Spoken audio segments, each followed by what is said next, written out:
자, 5인 이상의 사적 모임을 금지한 방역 지침을 놓고 위반 여부에 대한 판단이 들쭉날쭉합니다.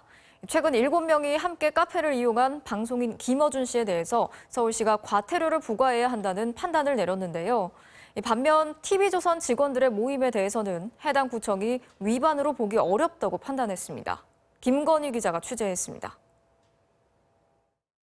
카페에서 마스크를 턱에 걸친 채 일행들과 모여있는 방송인 김어준 씨. 5인 이상 집합을 금지하는 방역수칙을 위반했다는 논란이 일었습니다. 5명이 같이 앉은 게 아니라 따로 앉았는데 그렇게 모여서 회의를 계속한 게 아니고 자세히 얘기하다 보니까 구차합니다. 자, 앞으로 주의하겠습니다. 하지만 현장 조사 결과는 달랐습니다.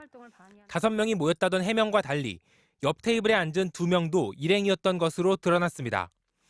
마포구 측은 서울시의 방역지침 위반 여부를 문의했고 서울시는 과태료 처분 대상이라고 통보했습니다. 반면 비슷한 사례의 중구청은 과태료 대상이 아니라고 판단했습니다. 지난달 TV조선의 한 기자가 회사 안에서 생일 파티를 한 사진을 SNS에 올렸습니다. 등장한 인원만 14명, 일부는 마스크도 하지 않았습니다. 국민들께 제재를 가하는 건 정말 명확했을 때 가하는 게 맞을 것 같은데 이렇게 너무 포괄적이고 명확하다고 판단이 좀 어려워서 잠깐 사진을 찍기 위해 모였다는 해명을 받아들인 겁니다.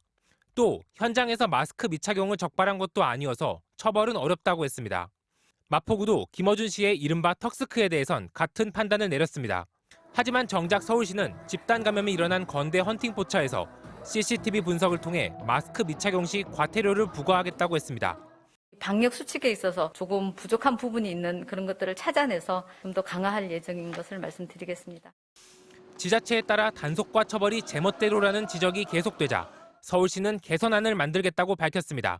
MBC 뉴스 김건희입니다.